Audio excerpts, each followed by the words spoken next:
Good day to you. Please introduce yourself. I am Rachel Armahela, 25 years old, and I am single. Living at Aurora, Quezon, Isabela. I have 2 brothers and 2 sisters. I'm the youngest child of the family. I am college graduate. I took Bachelor of Science and Agriculture. Major in Animal Science. Okay. Can you tell me your work experience?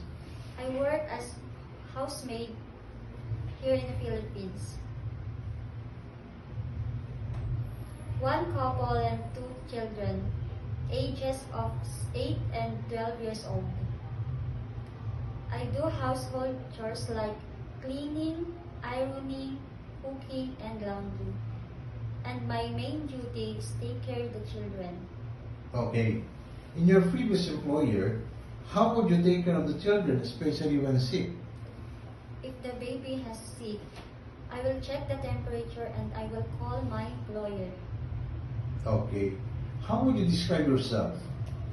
I am hardworking, honest, and responsible, sir. Do you have any tattoo? No, sir. Do you have surgery or serious sickness before? No, sir. Do you have an allergy to certain food? No, sir. Do you smoke and drink alcohol? No, sir. Why do you want to work abroad? Provide my family needs and also to be financially stable to my future. Okay. If you're homesick, what would you do? I will focus to my work and pray. Okay. What time do you usually sleep and wake up when you were working?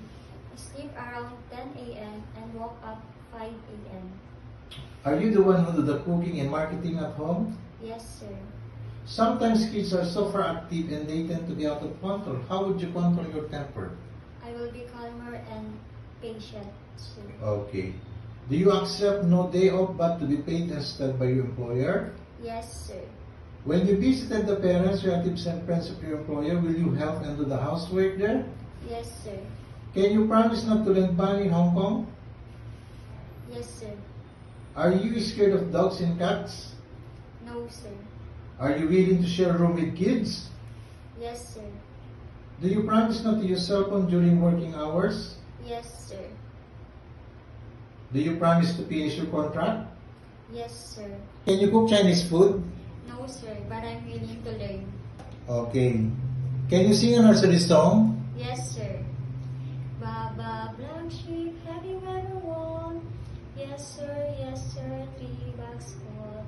1 for the master, 1 for the day, 1 for the little boy lives down the lane. Okay. What is your message to your future employer?